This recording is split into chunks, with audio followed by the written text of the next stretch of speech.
if you are into live streaming, game, or recording, today we have a 4K and HD video capture card from Kuhaimi. This capture card promises to record in 4K. In fact, I'm gonna read you the specs right now. It can record HDMI input and loop out, supports up to 4K 60 Hz, full HD up to 120 frames per second, which is great. Supports Android mobile phone capture, recording, and streaming. I don't have any Android phone. I would have loved to test it on Android phone. I am super curious because this capture card, if I can show you right now on Amazon, it costs $139. Okay, for me to justify buying a capture card that costs $139, let me check another capture card that would be a competitor to this one. Would be the Camlink. The Camlink is at $129. Now we're gonna see there's a little difference between the Camlink because obviously they both support 4K 30 frames per second. That's one thing they have in common. There's one thing that this one has that the Camlink doesn't have before we get into testing, and I'm gonna show you what I was actually able to do with this capture card. This is the capture card. This is what it looks like. As you can see, first of all, it looks really good. It's nice. You're getting HDMI in. Okay, this is the HDMI coming in, and you have HDMI out going into my monitor, my little monitor here, to be able to monitor myself. That's pretty much it. Now the Camlink doesn't have that. Okay, and another thing is you're gonna see you have some headphones out and you have microphone in. Now when you record, when you're sending a signal coming from a camera, you're still getting the audio embedded from the camera. So I'm assuming this is a different card. When you plug in a microphone, you can actually go into OBS and add it separately.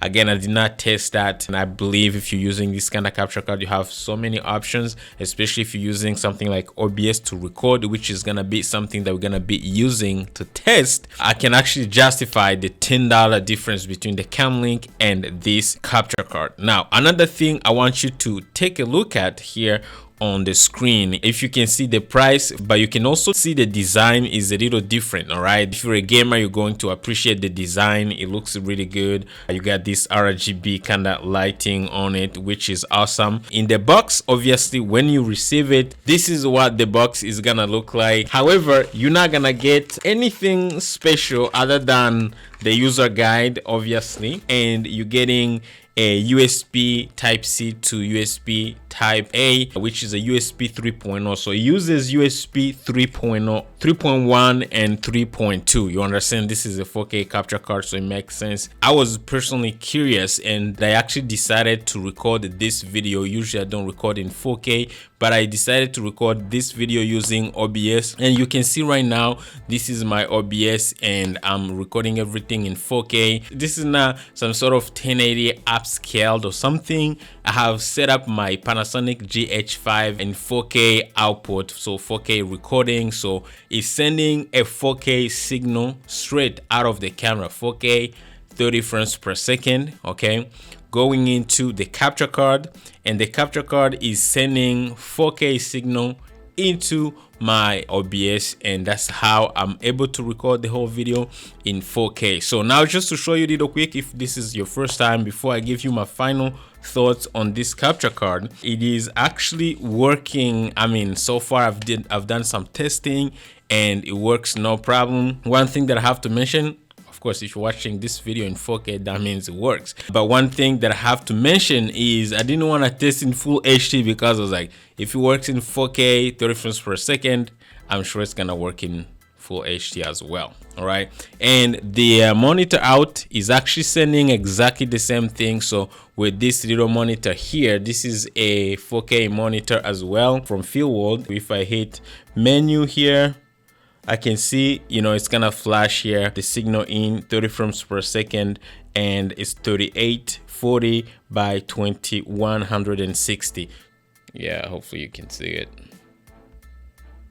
So it's sending out into the monitor a 4K signal. It's receiving a 4K signal from the Panasonic GH5 and sending to OBS, no problem. But what I'm gonna do now for the rest of the video, I'm just gonna go ahead and show you my OBS settings that I'm using to record this video. If you don't know how to record in 4K using OBS, so general, just normal, nothing special, and go to video. This is where you're gonna set your base canvas resolution. So to do this, you're gonna have to type it in yourself. So you're gonna have to type in 3840 by 2160. Okay, you're gonna have to type it in, and the output resolution, you're gonna have to do the same thing, type it in or just copy it from somewhere and paste it. Once you're done, keep this 30 frames per second for the frames per second here, and then you're gonna go to stream here. The stream, you don't need to go there because we're not streaming, we are only recording. Now if you were going to stream in 4K, you could actually do the same thing because now YouTube supports 4K, so you could use the same settings.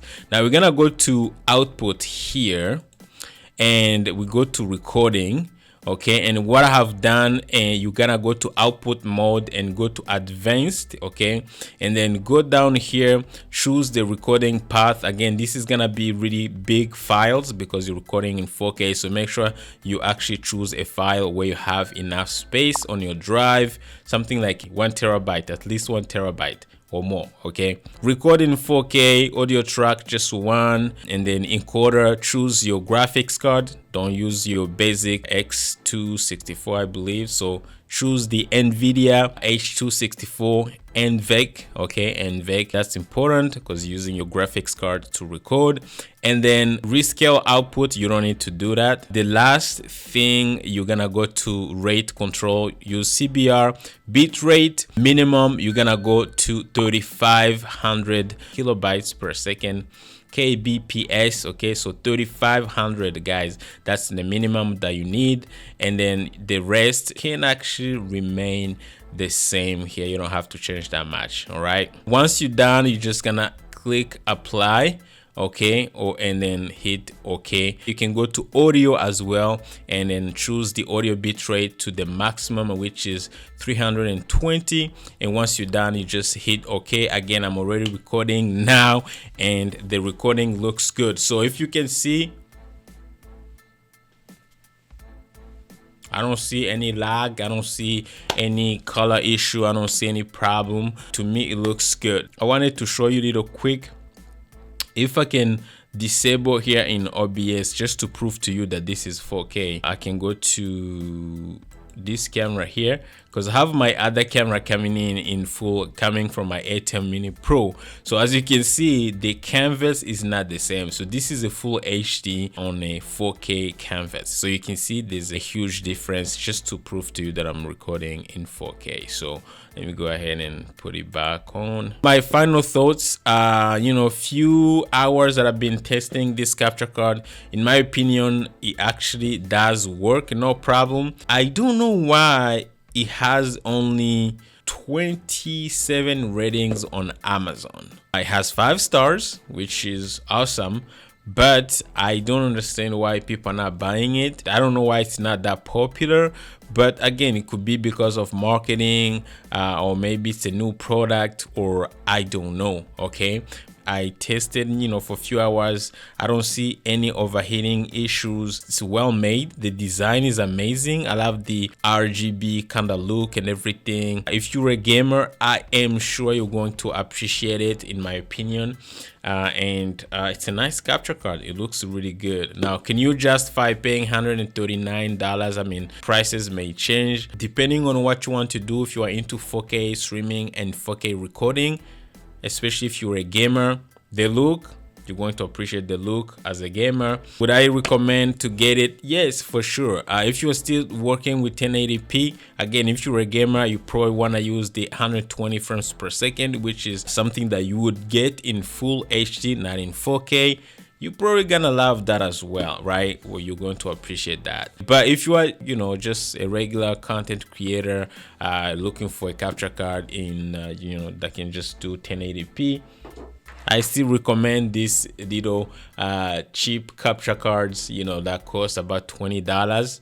They work, never had any issues with these ones. They work well. If you're just getting started, you don't have to spend $139. However, if you think you're gonna need to record in 4K as a content creator or as a gamer, or maybe you need those, you know, high frame rates and the look and all the features that this capture card is offering, to me it works, and I'm gonna keep testing it. If I see any issues, obviously I'm happy to make an update video or just put it down in the comments. But other than that, if you are using it yourself, let me know and you like it, or if you purchase it and then, you know, at some point you get some issues and, you know, something happens to it or it stops working, let us know down below in the comment section, because that helps the community or someone else who may want to purchase this unit. By the way, this unit was sent to me for free. I'm giving you my take. They didn't even push me to make video or anything. They just wanted me to take a look and review it. I'm keeping it. They're not paying me. They don't know what I'm gonna say, so this is like 100% my opinion, so you should not worry about anything. But other than that, if you are into streaming, you want to make sure you subscribe to my channel, because I've got great reviews and tutorials that will help you level up your live streaming, game and video recording. In fact, if you're interested in this capture card or any sort of capture card, I am sure you're gonna need a microphone that will actually go with it. So I'm gonna link at the end of the video another cool microphone review that I did. So thank you guys, and I will see you on my next video. Take care.